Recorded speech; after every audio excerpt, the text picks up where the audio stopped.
el cierre, por favor.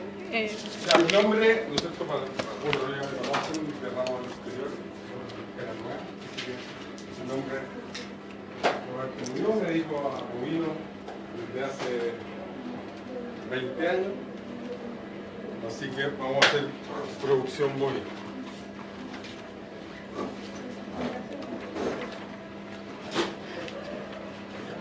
A producir leche. Vamos a partir con la parte de leche. Para producir leche, lo fundamental es que la vaca pare. No que se preñe, sino que pare. Eso es lo fundamental. ¿No es cierto? ¿Se puede producir leche, esto es parte del curso de agricultura, sin parir? Sí, se puede. Con hormonas se puede sacar leche de una vaca sin que se haya puesto el parto. Pero es más caro que hacerla parir. Es cuando la vida natural. Pero en teoría, si solo para que ustedes sepan, hay protocolos para que la vaca produzca leche sin que pare.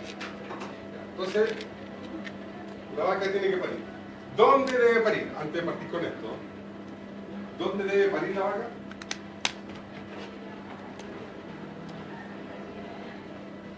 ¿Dónde debe parir? En un corral especial para partos. ¿Dónde se debe ubicar ese corral? ¿No es cierto? Ese corral, a ver, lo ideal es que alguien tenga, ¿cierto? Todas las vacas que estén en fecha probable de parto, o que estén cercanas a la fecha probable de parto, mejor dicho, tenga una persona, ¿no es cierto?, 24/7 viendo los partos, viendo si vienen con problemas o sin problemas. Pero en la parte práctica, la verdad, eso no ocurre. Nadie va a estar, ¿no es cierto?, para contratar a alguien para que se encargue solo de las vacas por parir. Entonces, normalmente, ¿dónde se debe colocar? En un lugar que no sea tan estresante, o sea, no donde haya movimiento ni bulla, pero sí en un lugar que pase harta gente, para que se pueda controlar.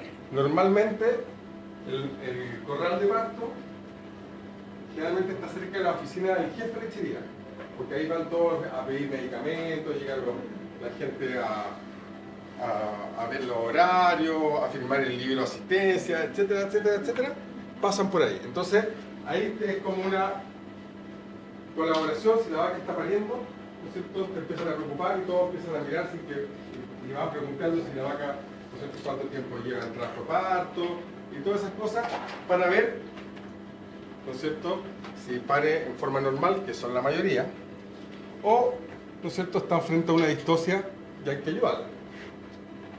Entonces la primera pregunta que nos hacen es ¿cuándo se interviene un parto?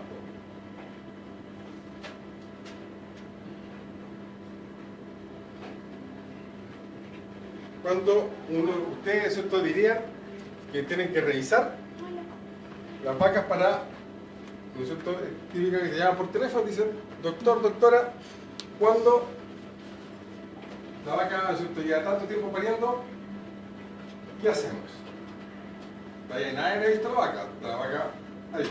Entonces, hay varias formas. La más simple, por lo menos la que yo digo, ¿no es cierto?, es que si en una hora no hay avance, hay que revisar. ¿A qué me refiero con avance? Si está en trabajo de parto y sale la bolsa, y solo la bolsa y no queda nada, no hay nada más en una hora, que no sale una pata, no sale nada más, hay que revisar. No significa que vaya a hacer algo todavía. Solo es revisar. De ahí vamos a tomar la decisión. ¿Me entienden? Ahí recién vamos a ir a revisar, ¿no es cierto?, si la vaca necesita ayuda, porque no todas las vacas van a parir con la misma velocidad. Hay vacas que paren muy rápido y vacas que paren muy lento, no significa. Lo importante es que la ternera o el ternero vengan bien. ¿Estamos claros hasta ahora? Ya. Después de eso, chicos, después de esto, ¿no es cierto?, en una hora van a revisar. ¿Qué se revisa para que ver si el ternero viene bien.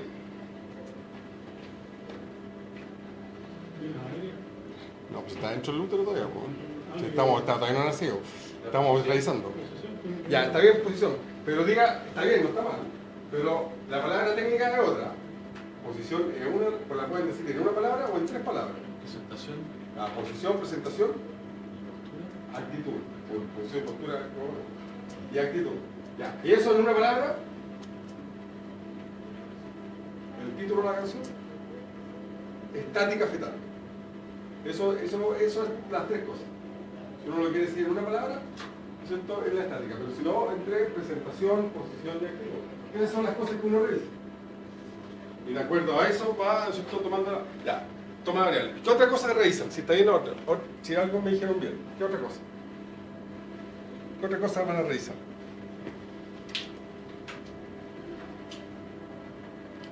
Ya, ustedes miran algo, un color, y saben que es distosia.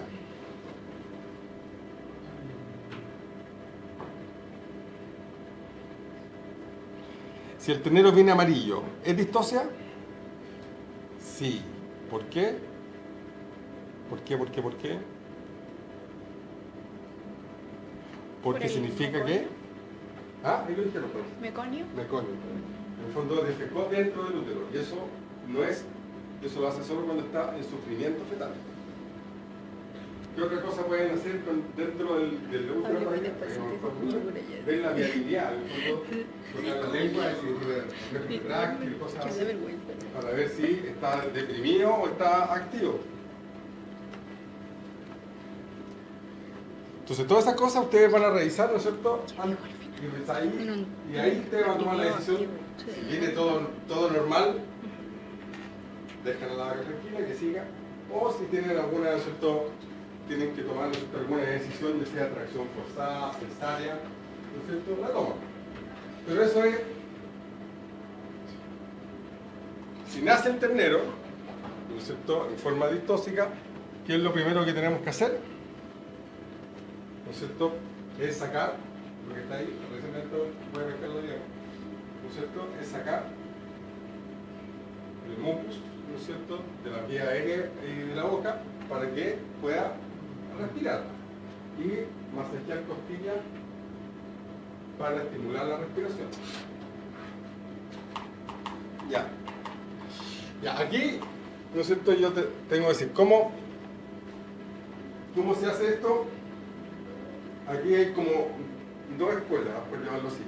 Una es como la clásica, que es la que yo hacía antes, que uno agarraba el ternero, lo colgaba boca abajo para aprovechar la gravedad y sacábamos el mucus, ¿no es cierto?, y colgado hacia abajo estimulábamos la respiración. Después, ¿no es cierto?, se había estudiado que eso no era tan bueno, y ahí yo también le tomo razón, porque colgarlo hacia abajo, todas las vísceras comprimen por gravedad el diafragma. Por lo tanto, uno no está estimulando bien la respiración. Entonces, le quiero decir que no era muy bueno colgar. Entonces hay gente que no cuelga, sino que lo coloca en el cubito external y de ahí saca el mucus y estimula, ¿no es cierto?, a través de masaje de las costales la respiración. Ahora yo estoy como un híbrido, la verdad, no me he cambiado completamente la segunda, sino que lo cuelgo ahora menos rato, sino que son para aprovechar la gravedad y sacar los mucus y ahí unos segundos y después lo dejo de cubito external y masajeo y todo para estimular. O sea, estoy como en un híbrido entre las dos posturas. ¿Ya?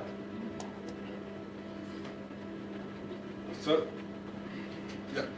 Si el ternero sigue, ¿no es cierto?, o sigue deprimido en la forma respiratoria, ¿qué se puede hacer para estimular esa respiración? ¿Qué manejo hay para estimular respiración?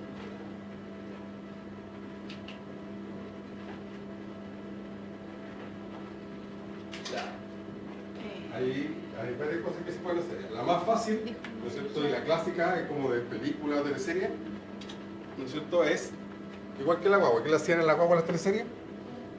Un charchazo, y ¿qué hace la guagua? Llora, ¿no es cierto? Ya, esa tiene una explicación. Ahora yo no le pego un charchazo así en el ternero, sino una cachetada, pero fuerte, no es suave. es como, para que ustedes me entiendan, es lo mismo que ustedes se peguen un martillazo en un dedo. ¿Qué es lo que hacen antes de gritar un garabato, lo que sea? ¿Qué es lo que hacen antes? Y ahí gritan y dicen, lo que busco es que hagan una inhalación profunda. Entonces busco, para eso es el golpe, en el fondo es para que haga... Y después viene el improperio, lo que quieran decir, el desahogo verbal típico, ¿no es cierto? Pero lo que yo cito es eso. ¿Cuándo más? Ya. Y hay otro suceso doméstico que hacen lo mismo. Exactamente, la ducha fría. Ustedes cuando se les corta el calefón y antes de gritar mamá, papá, pololo, lo que sea, ¿qué es lo que hacen antes de gritar? Hacen... Y ahí viene, es exactamente lo mismo. Se puede, ¿no es cierto?, con agua fría, ¿no es cierto?, estimular la respiración para que el ternero haga y llene los pulmones de aire. Y ahora la forma farmacológica.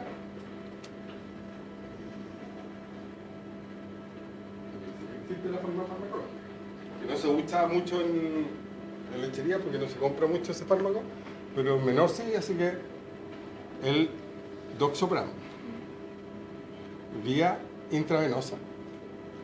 ¿Qué vena usarían ahí? ¿O un recién nacido?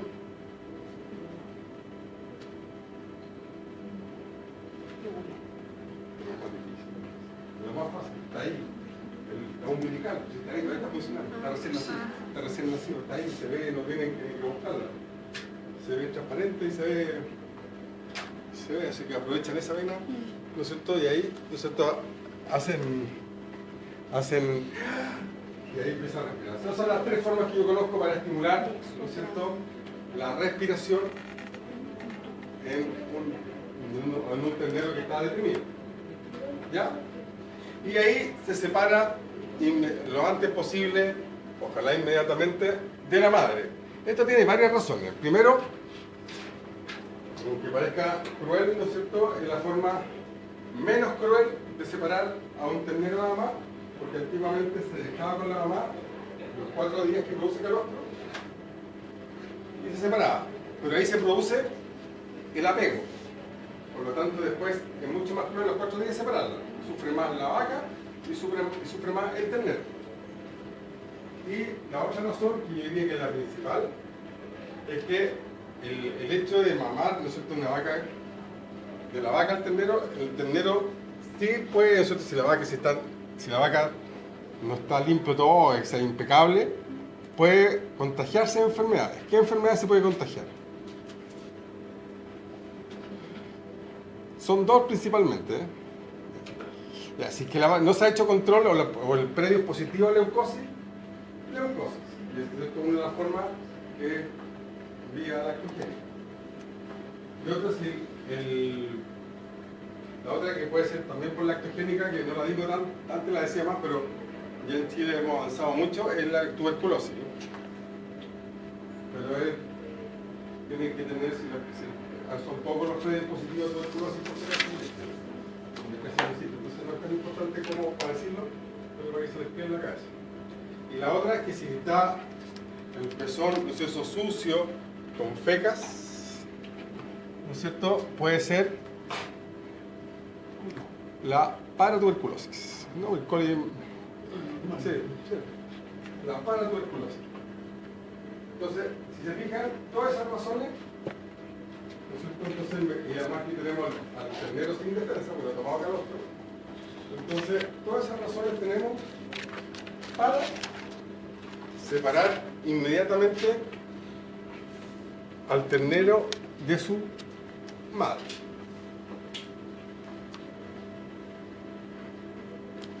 Se separan, ahí está sacándole el mucus, no mete las manos, ¿cierto?, y estimula la pared. Una vez ya separado, ¿cierto?, se lleva a la ternerera y lo primero que tenemos que hacer son 2 cosas, más o menos lo mismo en orden, pero una es la desinfección del cordón umbilical, que se hace con tintura de yodo, no podiona, sino que tintura de yodo, que es más concentrado que la podiona. Pero aquí que les quede claro que se tiene que hacer por dentro del cordón. Tiene que quedar igual que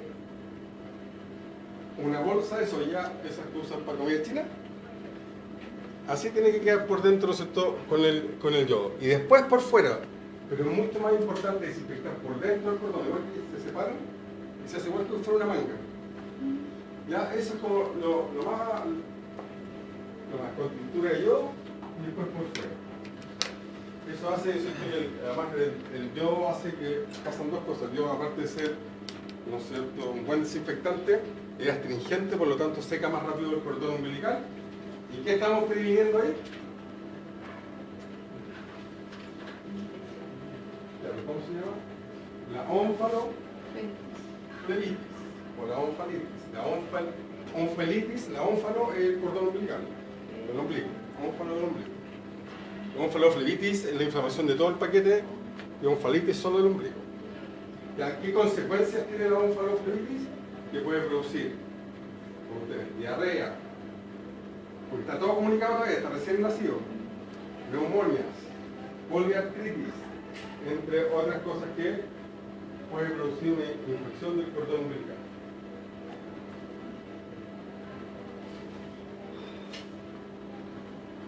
Entonces, esa es la razón de por qué se tiene que hacer. Esto se hace solo en lechería. ¿Por qué no se hace en producción de carne? Porque se queda con la vaca. Y la vaca, ¿qué es lo que hace para limpiarlo? Lo chupetea todo el santo día. Por lo tanto, ahí lo está desinfectando todo el tiempo. Por eso es la razón de que se hace en lechería y no se hace en otro tipo de producción. Y ahí tenemos que dar calostro. Ojalá lo antes posible. A media hora de suerte que produzca el parto, ya debería estar tomando calostro. ¿No es cierto? Se hacen 2 tomas. ¿Cuánto calostro? Lo pesquen ahí porque no está la respuesta correcta ahí. Para que no es que esté mala, pero no es la respuesta que... ¿Cuánto calostro se da? Se da el 10% de su peso corporal. En 2 tomas. Se toma como peso corporal de un ternero recién nacido 40 litros. 40 kilos. Por lo tanto son 4 litros, el 10% son tomas de 2 litros. ¿Me siguen? Ya. Son 2 tomas de 2 litros, pero estamos tomando, acá lo que yo quiero que, para que me pesquen las cosas que estoy diciendo, yo estoy tomando como referencia la raza Holstein Friesian, que es la lechera más común de la zona central. Por si acaso, por eso estoy tomando eso puede variar, por ejemplo, si es una lechería con yesa y cosas, es menos. Por eso les digo que lo estoy tomando como referencia.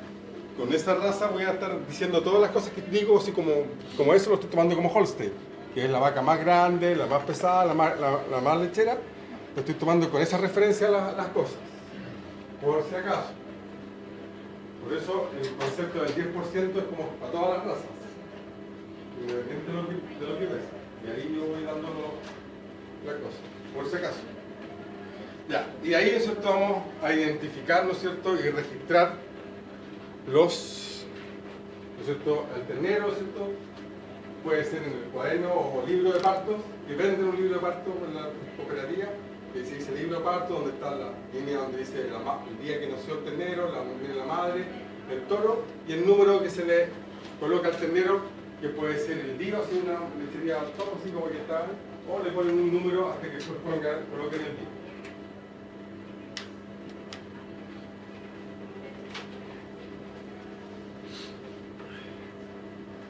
Ahí está, ¿no es cierto?, la ternera, ¿no es cierto? Ahí se está formando la bolsa de soya. Aquí se puede hacer con un cambio de luz de jeringa pero también se puede hacer con vaso. Entonces se tiene que abrir el cordón umbilical, eso hay que claro. Se abre como una manga y se coloca adentro. Cuando queda la bolsa, uno masajea y después echa por fuera. Pero lo importante es por dentro más que por fuera. Y de hecho después la segunda desinfección sí que hacen, porque muchas veces no lo hacen, pero en teoría no debería hacerse una segunda desinfección, se dan cuenta que ya no pueden separar el cordón. Porque ya es astringente, no seca el frío. Y queda como un hilito, como que fuera de asunto seco.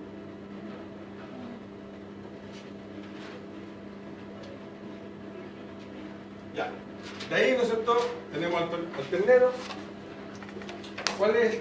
¿De qué vamos a tratar de hablar, ¿no es cierto? Esto es que al ternero debemos hacerlo que nació poligástrico, tenemos que hacer que sea poligástrico funcional. Porque cuando nace es un monogástrico funcional. Nace poligástrico, o sea, nace con todos sus estómagos. ¿No es cierto? Pero funcionalmente es monogástrico. ¿Y por qué es monogástrico? Por la gotera esofágica. ¿Qué es lo que es la gotera esofágica? Un impulso nervioso que se activa por la proteína de leche que hace que colapse el otro estómago y se forme un tubo desde el esófago hasta la abomación. No así con los otros líquidos. Por ejemplo, si toma agua, no se forma la gotera esofágica, sino que el agua va a pasar por todos los estómagos y después se va hacia el intestino. En cambio, ¿no es cierto?, con la leche hace que colapse los preestómagos, hace que colapse, que se cierre y hace un tubo directo hacia el abomazo.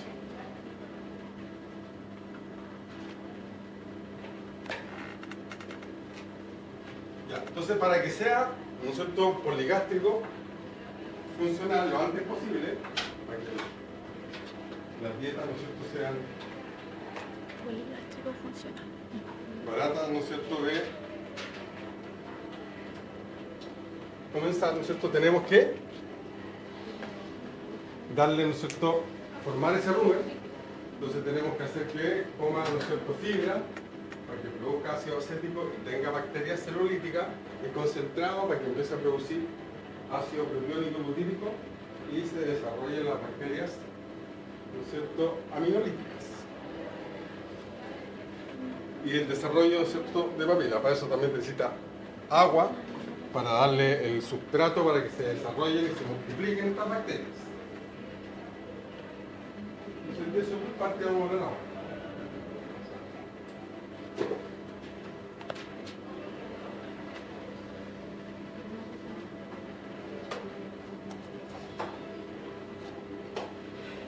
La fruta está nacida, tenemos que dar calostro, ¿no es cierto?, y identificar el ternero.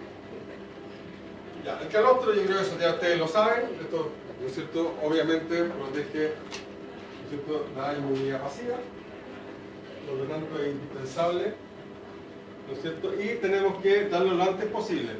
¿Por qué lo antes posible? Porque todos los mamíferos, ¿no es cierto?, cuando nacen con las células intestinales separadas.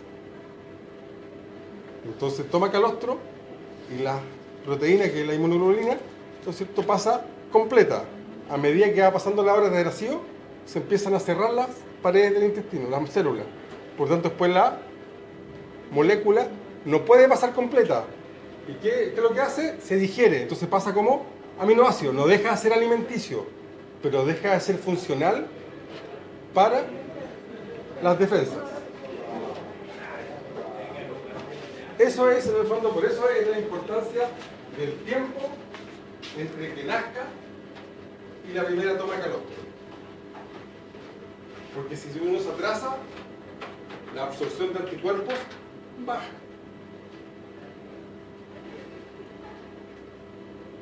¿Ya? También yo estoy diciendo, después el calostro se puede seguir dando, sí, se sigue dando y se puede dar por 4 días, 5 días, 7 días, así que tiene mucho calostro y le quieren dar los terneros, no tienen problema. Y da lo mismo ahí la calidad en términos de inmunoglobulina, porque lo que va a pasar es que ya no va a absorber defensa, sino que se va a tomar como alimento. Se va a digerir y las proteínas se van a fraccionar en aminoácidos y se van a ir absorbiendo. Además, ¿no es cierto?, aporta vitaminas, proteínas, ¿no es cierto?, y ayuda a eliminar el meconio, que es la feca amarillenta que ya hablamos. Ya. Muchas lecherías, ¿no es cierto?, ya sabiendo esto, ¿no es cierto?, la calidad del calostro en las vacas es distinta. No todas las vacas dan buen calostro o dan el mejor calostro. Ya. Las vacas, ¿no es cierto? Ideal, ¿no es cierto? Una vaca adulta, de segundo o tercer parto, son las que mejor calostro dan, porque ya aparte de estar desarrolladas, ¿no es cierto? Tienen, ¿no es cierto? Han sufrido más enfermedades y cosas así, por lo tanto ya tienen más anticuerpos. Sirve solo la primera ordeña, hay primera o segunda, pero solo la primera, y vacas sanas sin mastitis y sin antibióticos. ¿Qué es lo que hace la lechería sabiendo esto? Ellos guardan calostro. Entonces van, ¿no es cierto?, eligiendo el calostro para guardar. ¿Cómo se elige el mejor calostro? Con este instrumento que está en la foto, que en el fondo se llama calostrómetro, no tiene nada como el otro mundo, pero el término, esto ustedes lo saben en química en estos colores, porque este es un densímetro. Uno coloca y ve la densidad del líquido, y si flota mucho, está en el verde, que es mucha, ¿no es cierto?, de buena calidad, y si se hunde y queda en el rojo, es de mala calidad. Ahora, ¿es 100% seguro? No, porque también tiene que ir con la grasa. O sea, de hecho, el calostro es amarillo por la grasa que tiene. Entonces, ojo, tiene que... Ya. El color no es indicativo de calidad. Eso es típico, se los digo no porque ustedes supieran eso, sino porque en el campo lo dicen. Entonces creen que en el fondo que el calostro, mientras más amarillo, es de mejor calidad. Pero, vuelvo a repetir, el color lo da la grasa. Que esto no significa que sea... No está diciendo que tenga gran cantidad de anticuerpos. Ya. La mejor raza lechera, o sea, la mejor raza, también la mejor raza, pero voy a decirlo al revés, voy a partir todo atrás. La mejor vaca lechera que tengan en el predio, lo más probable es que dé el peor calostro. ¿Por qué? Porque da tanta leche y la inmunoglobulina se disuelve más, es menos concentrado. Mientras, en cambio, una vaca que dé menos leche, concentra más inmunoglobulinas por ml. Por lo tanto, no significa... Y eso también da por la raza. ¿Cuál es la raza que da el peor calostro? Es la Holstein. Y no porque sea una mala vaca, sino porque da mucha leche. Por lo tanto, si lo comparamos con la Jersey, ¿no es cierto que una vaca lechera muy buena, pero da menos leche, es la que mejor calostro da. Nadie va a tener una producción de Holstein, una Jersey por el calostro, por eso tenga que lograr. Pero en el fondo lo que estoy tratando de dar, ¿no es cierto?, el concepto de que a mayor producción de leche, independiente, peor calostro. Y eso tiene que ver con la dilución de la inmunoglobulina en el líquido de la leche, la ración solvente. Ya, ¿no es cierto? También el frío y el calor, ¿cierto?, hacen que más calostro por el estrés. Y aquí está el densímetro, ¿no es cierto?, explicado, ¿no es cierto?, aquí está el típico densímetro, y es, ¿no es cierto?, el que se hunde o flota de acuerdo al líquido. Ya, y acá está, fíjense esto, este está el número de ordeña. Esta es la que me interesa. En la primera ordeña tiene 48 gramos por litro de inmunoglobulina. Ya en la segunda baja casi a la mitad. Por eso, la única que se guarda, la única que me sirve, la única que voy a guardar, es la leche de la primera ordeña.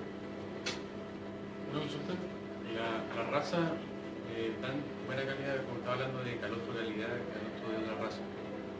Si yo le doy, por ejemplo, calostro de una Jersey a una Holstein, ¿no me da la selectividad? No. Sería lo igual mismo. sí. Sí. Y de hecho venden calostro en polvo. Es caro, pero por ejemplo se hace cuando se manejo de tratar de estar libre de enfermedades. Cuando tenéis mucha leucosis, ¿no es cierto?, y tenéis así como tenéis que ser libre, hay lecherías que compran calostro en polvo. O sea, cuando así, de ahí no sé de qué razón, pero lo venden certificado y todo. Es caro, pero bueno. Y lecherías lo usan para sanearse, ¿ya? Y la otra se fija en la grasa, por eso les digo que siempre es amarillo. tiene mucha más grasa la primera ordeña y de ahí se va haciendo cada vez menor, ¿no es cierto? Para que va perdiendo el color amarillo. Ya. Con esto, ¿no es cierto? ¿Para qué pasamos todo esto? Porque la lechería, no todo, ¿no es cierto? Si uno hace saneamiento animal, en fondo va estando libre de enfermedades, se guarda el calostro. Ya, ¿no es cierto? La primera condición, ¿no es cierto?, para guardar el calostro de tal vaca es que sea libre de, ¿no es cierto? La vaca tiene que ser libre de tuberculosis, leucosis, brucelosis, ¿no es cierto? Y después de eso, ¿no es cierto?, se va, ¿no es cierto?, se toma el calostrómetro, ¿no es cierto?, y si se pone en verde, se guarda. Una vaca lechera, ¿no es cierto?, la primera ordeña puede dar 20 litros, 25 litros, por lo tanto, ¿y cuánto necesita su cría? 2 litros, por lo tanto tenemos otros 18 o 20 litros y podemos dárselo a otro ternero. Por lo tanto, ahí se guarda. ¿Qué formas de guardar tenemos? La más común, lejos, es congelado. La que más se usa cuando uno empieza a guardar, se congelan. Tendrán una bolsita, en que se mete el calostro de 2 litros y se congelan, se congelan y se empiezan a usar a medida que van naciendo los terneros. Y está seguro de darle un buen calostro y que sea libre de enfermedades. ¿Ya? También se puede refrigerar y la refrigeración también se puede poner más ácido con un yogur y ahí dura una semana más, porque el congelado dura muchos años, 15, ¿no es cierto? El refrigerado dura 7 días, ya acidificado con yogur dura 2 semanas. Ya, el refrigerado y el acidificado, ¿no es cierto?, se usa más en lechería extensiva. ¿Por qué? Porque cuando son extensivas, las lecherías tratan de concentrar los partos. Entonces, la vaca no pare como acá en la zona central, que tenemos partos todo el año. Que por un día pueden parir 3, después pasan 2 días o 3 días sin nacer, después paren 4, y así vamos, ¿no es cierto?, en la zona central. En cambio, en la extensiva del sur, se concentran cercano a primavera casi todos los partos. Uno hace manejo para concentrar partos. Entonces ahí, ¿no es cierto?, tú vas sacando y puedes guardar porque sabes que vas a tener partos seguidos. Entonces ahí uno los puede...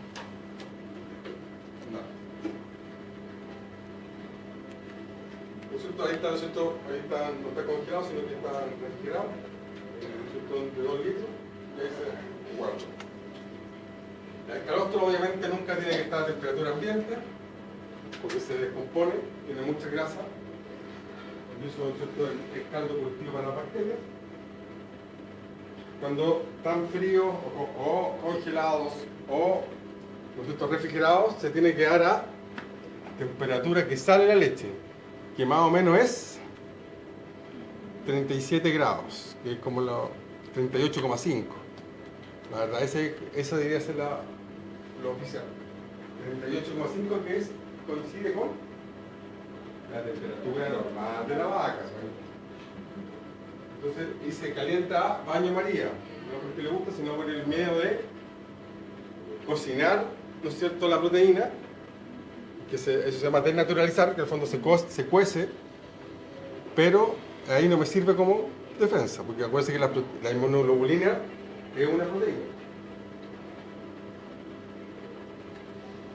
Las vacas con mastitis a mal calostro. Esto es, ya, cuando una vaca tiene mastitis recién parida, significa que la vaca se secó con mastitis.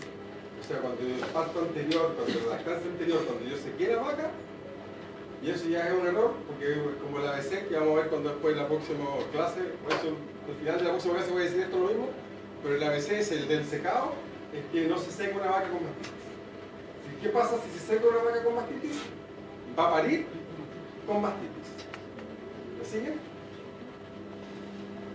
Entonces, y ahí esa vaca que tiene mastitis va a dar un mal calor, obviamente.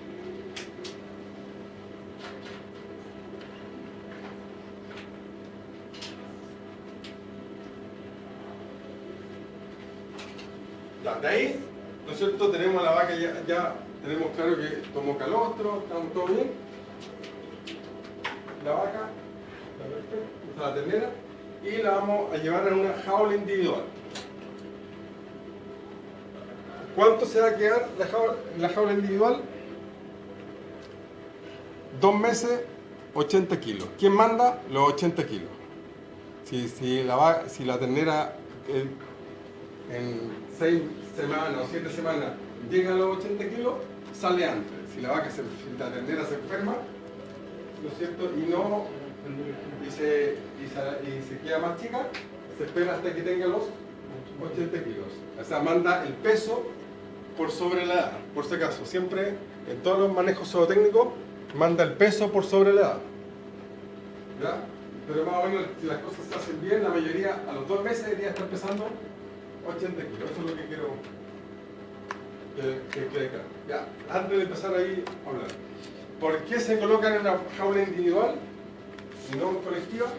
Porque, uno, primero se asegura la alimentación. 2, ¿no es cierto?, se evita, cuando nacen, las terneras tienden a chupetearse de lo que colocan, lo chupetean. Si tú las dejas en colectivo, se chupetean entre ellas. Y eso se ha visto que las vacas que no son terneras, que no tienen defensa o están recién teniendo sus defensas y se chupetean, ¿no es cierto?, donde están las tetillas, ¿no es cierto?, los que van a ser los pezones, ¿no es cierto?, esas terneras, cuando son vacas, sufren mucho más mastitis, porque se colonizan con bacterias antes que ellas desarrollen sus defensas. Por eso una de las principales causas, aparte del manejo alimenticio que estamos dando, individual, estar seguro de todas las cosas, además de eso, ¿no es cierto?, que protege de enfermedades. Y esa es una de las causas, o de las cosas, ¿no es cierto?, que tenemos que tener claro de por qué se van en jaula individual. Ya, obviamente, tenemos que, ahora vamos a hacer todo de las terneras, que están llenas de jaulas individuales, y vamos a ver las jaulas individuales. ¿Qué tenemos que tener, no es cierto? Obviamente, primero tiene que tener una buena ventilación, sí, pero no tiene que haber corrientes de aire directas, porque ahí se enfrían y se resfrían o les da neumonía. ¿Cuál es la mortalidad, o sea, la enfermedad? Una neumonía, ya lo dije una. Las causas principales de mortalidad en terneros, igual que los niños, cuando son guaguas: neumonias y diarreas. La mayoría se muere de eso. Entonces, una de las cosas, ¿no es cierto?, que tenemos que prevenir, ¿no es cierto?, eso, por lo tanto, tiene que estar, ¿no es cierto?, no se tiene que llegar, ¿no es cierto?, aire directo para que se enfríe. ¿Por qué el aire frío hace que uno, con las terneras, se resfríen más? Igual que ustedes, porque uno se resfría más en invierno que en verano. ¿Qué hace el frío?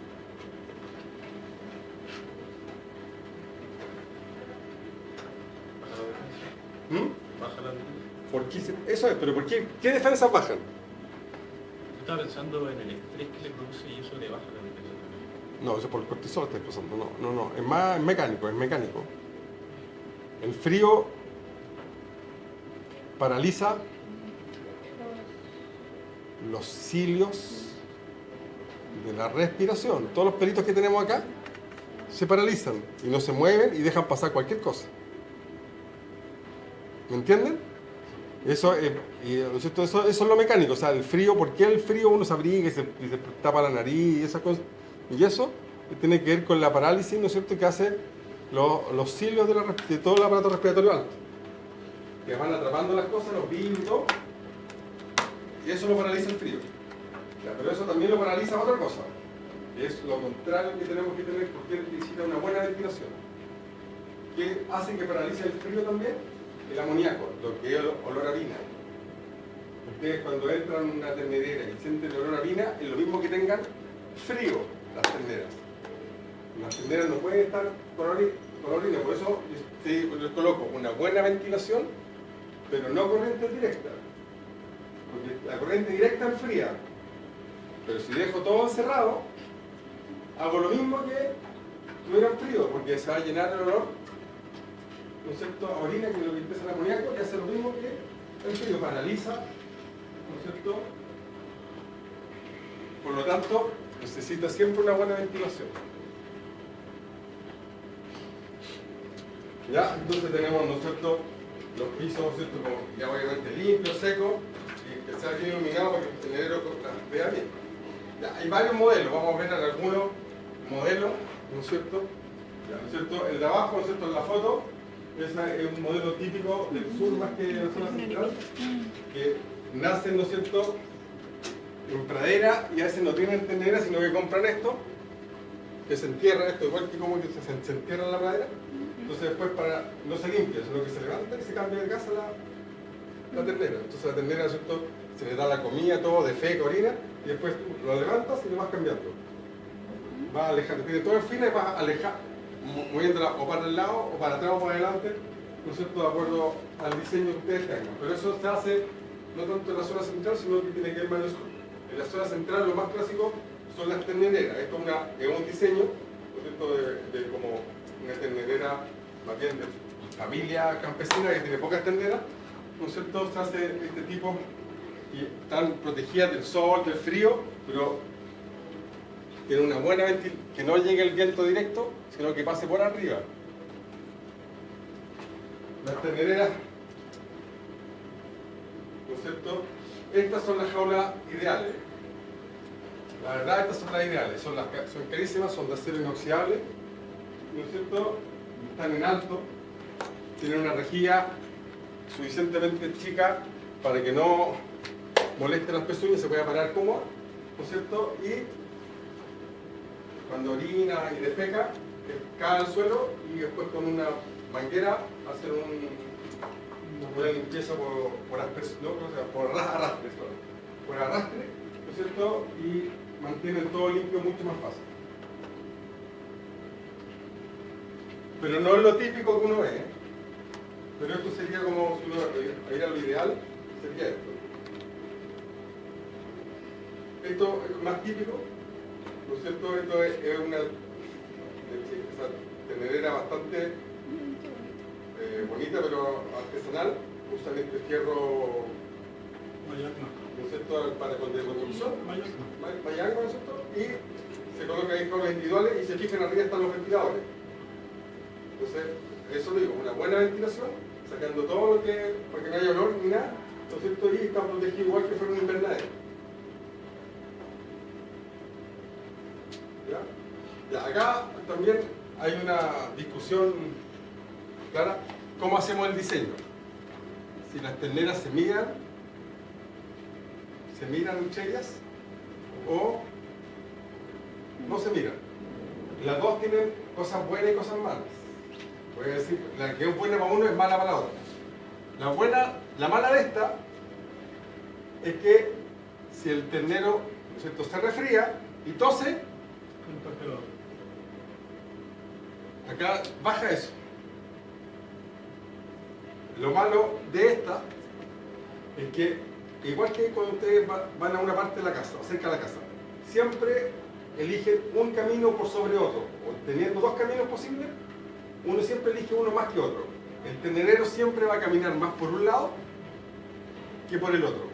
O porque aquí está la ventana que pasa a la gente para verla, o porque el paisaje es mejor. A veces motivo va a elegir un pasillo por sobre otro. Entonces va a tener controlado mucho más a unas terneras que a otras. En cambio acá siempre está obligado a pasar por el medio, por lo tanto no puede discriminar un pasillo por sobre otro. Es inconsciente, esto no es consciente en el sentido que uno que le diga que tiene que hacer los dos, no va a estar todo, cuando se mueva, se va a mover siempre por uno más que por el otro. O sea, acá lo que trato de decir es que no hay respuesta correcta. Cuando uno, pues, si tiene que diseñar, ¿no es cierto?, usted, ¿no es cierto?, en algún momento va a tomar del tamaño, todo va a tomar. Se fijan, acá están enfrente, acá está igual la ventilación, ¿no es cierto?, pero esta diferencia es de hormigón. ¿No es cierto?, tiene su palo y todo para la alimentación. Y esta foto es fácil de sacarla. Acá en esa foto se está preparando la leche, por lo tanto los teneros escuchan el balde de la leche, se está dando la leche y ya sacan toda la cabeza a mirar al ternero que empieza a repartir su ración.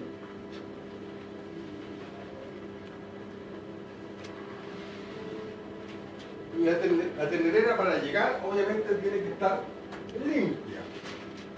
Una ternera que llega tiene que estar una ternera limpia. Generalmente si está a nivel, o sea, si es de acero inoxidable, es mucho más fácil desinfectarla. Se usan, ¿no es cierto?, desinfectantes comunes, ¿no es cierto?, y la puede dejar, ¿no es cierto?, impecable. Si es las de tierra, que son las que más usamos, o sea, que están en el piso tierra, que son las que más se usan, ¿no es cierto?, se puede usar cal, ¿no es cierto?, por lo menos 24 horas antes que llegue, y después se coloca una paja limpia, incluso, o amonio cuaternario desinfectar, pero también se desinfectan las tablas por si acaso. Las tablas que están ahí se deben desinfectar. Con creolina puede ser, o con la misma cal, entonces se pinta. Una brocha, ¿sí?, como una especie de brocha, pero se tiene que desinfectar. O sea, que la que llega aún tiene que estar limpia y desinfectada esa jaula independiente de la quita. Aquí se me olvidó una cosa que les puedo decir una cosa. Solo es, si se fijan en la presentación, les coloco ternera 1, porque es el concentrado que se usa para esa etapa de la vida. Después van a pasar a ternera 2. En el fondo, ¿qué es lo que trato de decir? Que cuando uno parte en esto, es como cuando ustedes, ¿no es cierto?, cuando tienen un cachorro, compran en el supermercado o en la clínica, donde quieren comprar, ¿no es cierto?, la comida para cachorro. Ya, en las terneras no es para terneras, existen 3 alimentos, en el fondo, como comerciales. Ternera 1, ternera 2, ternera 3, de acuerdo a los meses que se tienen. Cuando uno, ¿no es cierto?, que se dedica a la alimentación y les gusta la alimentación y quieren hacer su concentrado, se puede hacer. Las empresas hacen su concentrado a gusto suyo cada uno. Pero cuando uno parte, a lo mejor no tiene esa confianza para tirarse a hacer el concentrado, venden el concentrado listo para cada etapa. Y eso uno compra, si está recién nacida, ternera 1. Ya cuando hablemos de concentrado, a eso me refiero, porque después ya no hablo como separado por cada uno, sino que hablo de concentrado en general. Entonces el concentrado para recién nacido es ternera 1. Después cuando pasa a la jaula colectiva es ternera 2. Ya, hagamos un recreo de 10 minutos y seguimos.